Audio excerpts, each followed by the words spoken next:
Hello and welcome to my channel. My name is Rich and welcome to another episode of Wristwatch Rescue, where yours truly attempts to rescue vintage watches from the past.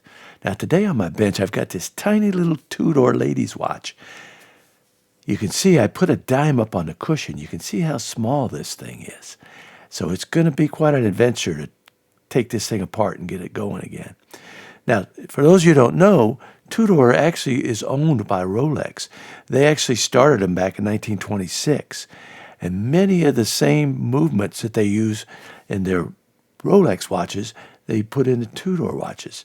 And the whole idea behind it was it would get people to buy a Tudor, then eventually they'd buy a Rolex. Now, first things first, let's see what this, oh, whoa, this guy's really, 675? Wow. But I got a sneaking suspicion this thing is magnetized. So what I'm going to do is I'm going to throw this on the demagnetizer, push the button, and then I'm going to turn it 90 degrees, push it again for a few seconds. Then I'm going to throw it back up on the time grapher and see what we got. Wow, that made quite a difference. Huh. That's amazing. So now all we need to do is just a regular service, and I think we could get this thing running tip-top. Now, this watch actually came to me from a friend of my wife's. She was over at her house helping her straighten up for an estate sale from her recently passed mother.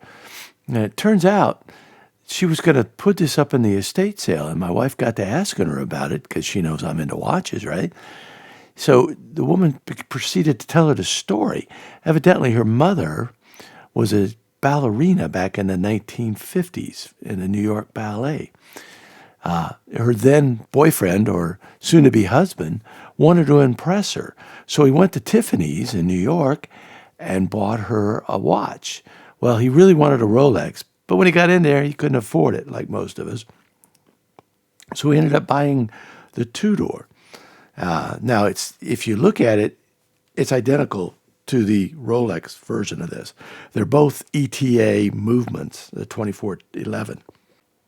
So what Rolex and Tudor used to do back in the 1950s would go to independent movement manufacturers, such as ETA, which this is, and have them build a watch to their specs. And then Rolex and Tudor would put it in their own cases and sell it as their own. And it was a very common practice back in the day. Now, most of the Rolexes today are all built in-house. Same with the Tudor. Now, the first thing I did was take the balance out because I don't want it to get destroyed while I'm taking the rest of the watch apart. And then next, I'm going to take the little pallet fork out. And now I'm removing the train of wheels bridge. You can see the four rubies or pivots on top there. Now, the pivots are actually made of sapphire. They're man-made sapphire or rubies, if you want to call it, and they'll last forever. All you got to do is keep them clean and keep them oiled, and they work for years. Now, I need to get this tiny little ratchet wheel off of here. I can imagine how small the barrel is with the mainspring in it if this is a ratchet wheel. This thing crazy. Now this wheel is actually your third wheel. It actually connects to the minute wheel on the other side, but in a different way. We'll see that when we turn it over here in a little bit. Because this watch doesn't have a seconds hand, so it's just an hour wheel and a minute wheel is all it's got. And get that.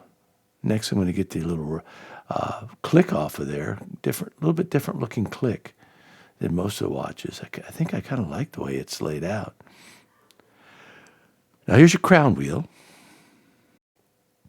And once we get this crown wheel off, we can get the barrel bridge off and see exactly what's going on underneath.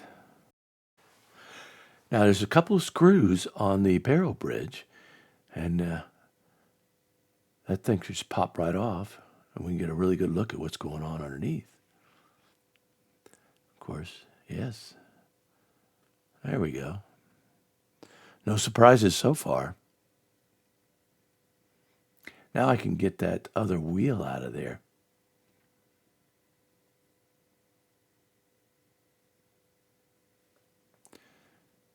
Now, get the crown and crown stem out.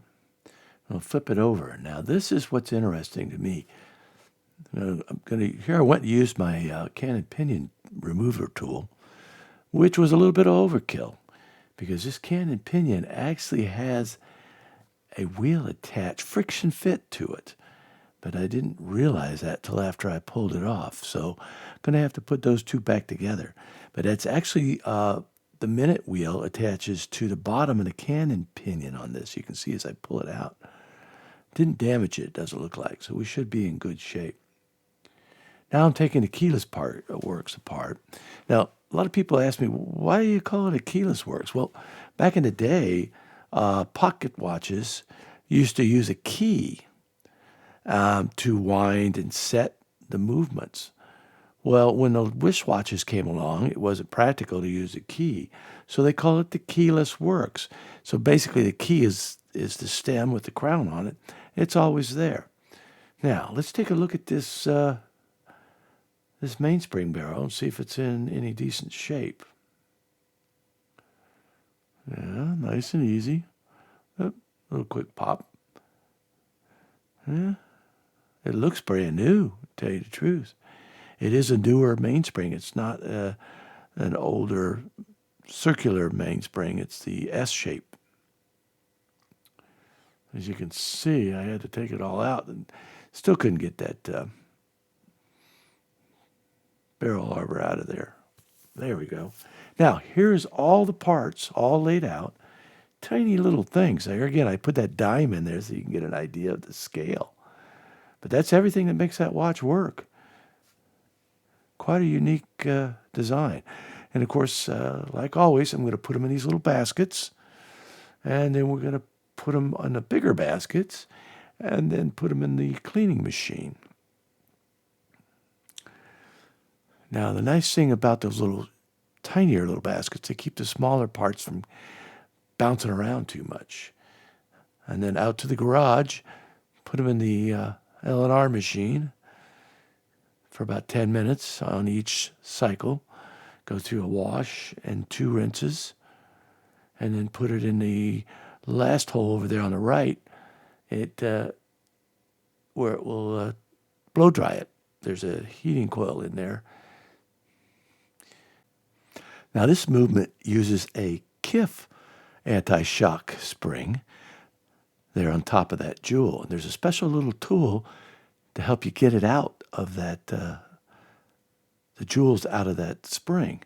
Because the idea here is you don't want that spring heading off onto the floor where you'll never find it. And what these shock jewels do, or springs, is they keep the balance from breaking, the pivots on the balance. They started using that in the late 1940s, and today they still use it. Well, what I'm going to do with this jewel here is just give it a little scrub with a piece of pegwood. Then I'm going to take it and drop it in this substance called One Dip. It's a solvent cleaner. Just going to put it in there, kind of move them around, get that dirt off of them. Then I'm going to set them down and let them dry off. As you can see, the fluid, the paper just sucks it right up. Then I'm going to turn it over, a little sticky little devil. Now I've got to put a tiny little drop of oil right in the center of that jewel. And the reason for that is when I put the bottom of the jewel back on the top and put it back in the hole with the where it goes, the pivot of the balance is going to be riding in that oil dot that's inside that jewel, and it makes it go for years with low friction. Amazing way it was designed. Now, the mainspring was in really good shape, so I think I'm going to reuse it. Use my little multi-purpose mainspring winder. After I wind it up in there, I just center it over the barrel, push down the tab, and it is. Put a little oil on it, and then get my barrel arbor and my pin vise, kind of work with it a little bit, yeah. Then put my lid on it, snap it down, put a little oil on the top of that. And now let's look at this case before I reassemble the watch. This crystal was loose, I found, after it needs to, it's not glued in well. So what I'm going to do is I'm going to take the case and buff it up. Not going to buff it very hard, just lightly, because this is really nice gold finish on this, and it doesn't have a whole lot of scratches in it. After I buffed it, it has a lot of buffing wax on it, so what I'll do is just throw it in the sonic cleaner for a few minutes. Now that it's nice and clean, what I'm going to do is put this UV glue. As you can see here, it's a specialty glue just for this occasion. And what it does is it stays tacky or wet until you can get it in the application that you're putting it in. And then you just take a UV light and turn it on and let it set for 15-20 minutes. And it glues up really, really well. As you can see, there's no mess. So much better than something like super glue. Oh gosh, I've seen people use that and it's scary. But as you can see, I'm going to leave it under that little UV light. Now I'm going to put together the train of wheels. This is always my favorite part because I'm always fascinated by the train of wheels. It's just an amazing little system. Of course, the first wheel, the second wheel I put in, and then on top of that I have to put the barrel in because it's that second wheel actually sits underneath there. Now I'm going to take the escape wheel, put it over here. Now an escape wheel is actually part of the escapement. That's the part of the watch that actually gives you the tick and the tock when you hear it. Now we've got to get these other two wheels in here, get them to stand up before we get the bridge on. This one's got a gear on the bottom, it's going to kind of slide it in. Yeah, there we go. Got it. Now we can get the bridge on. And I'm going to gently put that on there because I don't want to put any whole lot of pressure on there because the worst thing I could do is put too much pressure on that. Now I do put a screw slightly in, but I don't put any pressure on it. The reason I do that is so when I'm pushing down on it with my other tweezers, it's not going to fly off the movement bridge. So as you can see, I'm gently moving them around. Got them all in there, got them screwed down. Now it's time for the setting lever screw. We'll put some grease on that. It goes all the way through the plate. Put a little grease on the top of the barrel. And then set the barrel bridge gently on there. Line it up. Yes, that worked very good. As you can see, everything's moving the way it should be. Couple of screws on this. Now I'm going to take this jewel off, this cap jewel off of the escapement wheel. And I want you guys to see, I'm going to put it on this dime. This is what gets wild. Look how small this screw is. That is Roosevelt's ear. It could be his earplug. That's how, this is under the microscope. You can see the tips of my tweezers there. But it's so small it fits in his ear. And then the jewel cap actually could be his eyepiece. That's his face. You'll see his eye here when I move it. Yeah. Now, this is something, you can see the dirty oil that's dried up on that cap jewel. So that's why I took it off. That needs to be cleaned off and then a new drop of oil put on there before I put it back on. So what I'm going to do is put a drop of oil over here where the pivot comes through the jewel. Now I've washed the other one, and I'm just going to drop it on there. Tighten it up. Now I'm going to put the click in, and here's your click spring. And what it does is it keeps the ratchet from coming unwound as you're winding it up. Now, when you see that orange stick, that's my safety stick. That's why it's orange. But it keeps that spring from flying across the room. And trust me, they will fly. Now, here is your ratchet wheel. Really small. It's got that little square hole. Just kind of get it on top of that barrel arbor. You get the screw in there. This one is screws regularly. There we go. Oh, there we go. Now there's this tiny little washer on the crown wheel. So I'm going to put some lubricant on it before I put the crown wheel on it. Now the crown wheel is actually a reverse screw because when you wind the watch, it turns in the direction that it would unscrew if it wasn't a reverse screw. So it's just kind of a smart thing. Of course, I started it going the wrong way, but now I figured that out. Now, here is your pallet fork. You can get a good picture. I gently dropped it into the pivots, and this is the pallet bridge. Now, you can see I'm just kind of making sure that pallet fork pops back and forth before I tighten down this screw.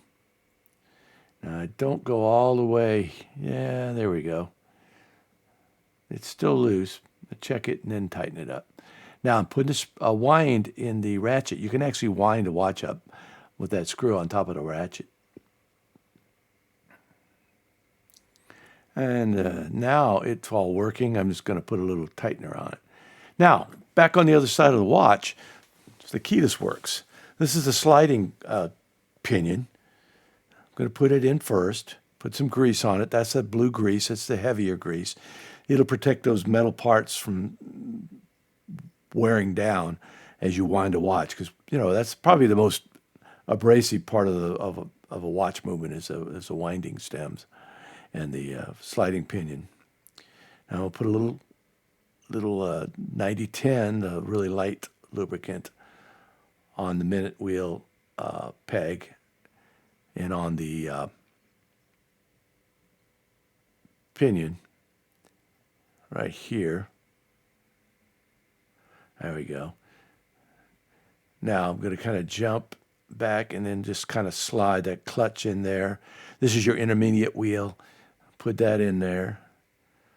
Now I've got to put some grease on top of that sliding pinion. Of course, I'm always heavy-handed on the grease. I'm sure some of you have noticed. But I come back with Rodico, the little blue putty stuff, and clean it up later. But what I'm going to put on here is what's called a yoke. And now it's what keeps pressure on that sliding pinion. See that little foot? I call it, kind of looks like a bent up map of Italy.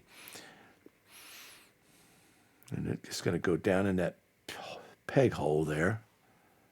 And then that part of the, I guess you'd call that the back of your leg there, sits in that sliding pinion. And then you put this spring in there. Here again, this guy makes the other spring look like a weakling. This guy could really put up some tension. So that's why the safety stick in there. Yeah, well, that's not completely in there yet. There we go. Okay, didn't lose it. Like I say, when you're first starting into this hobby, you'll lose a few of these springs. That's why you want to buy a magnet for the floor, bar magnet, and go around and find them. Now, I'm going to put the cover plate on. This is actually the setting lever spring, as it's known. Now, here's your cannon pinion with that wheel that I pulled off when I was disassembling it. Now, I've pressure fitted it back down there. First time you run across these things, they're kind of frustrating. You don't know what to expect. But it's just friction fitted on there. And then you just drop it on. Now this cannon pinion doesn't snap in. It just drops on. Just kind of push it down gently. And that wheel actually doesn't touch the plate below. Now here's your minute wheel. Now the minute wheel is part of your motion works. This is what's called a motion works. So when you're setting the hands on the watch, these three little wheels turn and give you your time. And of course, this little cover plate will keep them from coming loose. It's just one little screw.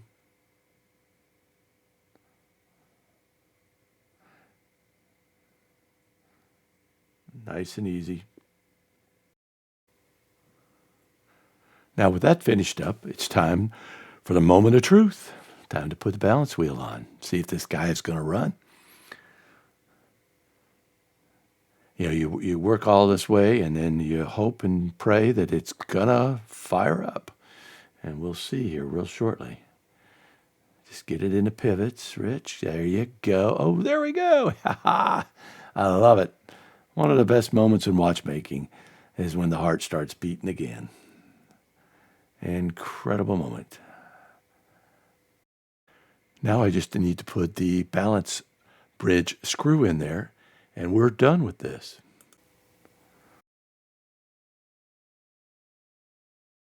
It's not easy. Yeah, get it tightened down.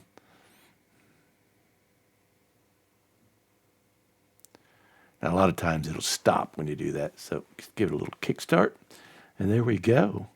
We're ready to move on. Now, I put a regular watch movement and the one we've been working on and a dime all on the little pad.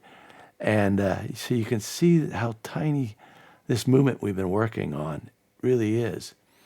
It took a lot of magnification, I should say.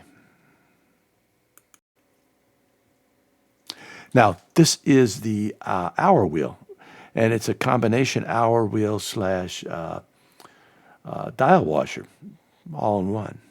So we're just going to set the dial up there, kind of push it into place. There's tighten up those two little screws again, one on each side. There we go. Nice and easy.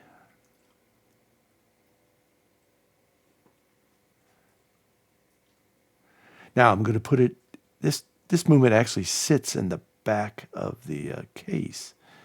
So I'm going to put it in there. Now I'm going to put the hour hand on. Here again, you don't really have to be accurate where it goes. Push it on with this little special tool.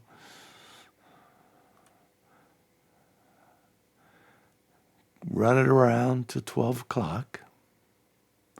Just making sure nothing drags. And then put the minute wheel on. And the nice thing about working on one of these watches, you don't have to deal with a seconds hand. That's always kind of touchy sometimes, putting the second hands on. A little even pressure with my tool.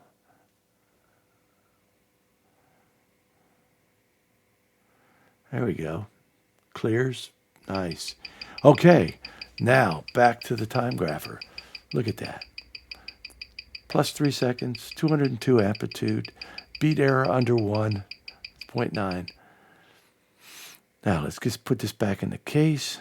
Snaps together. Everything looks good.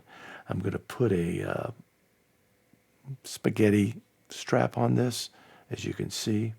And as always, thank you for tuning in, and I hope you enjoyed watching over my shoulder as always. See you on the next one.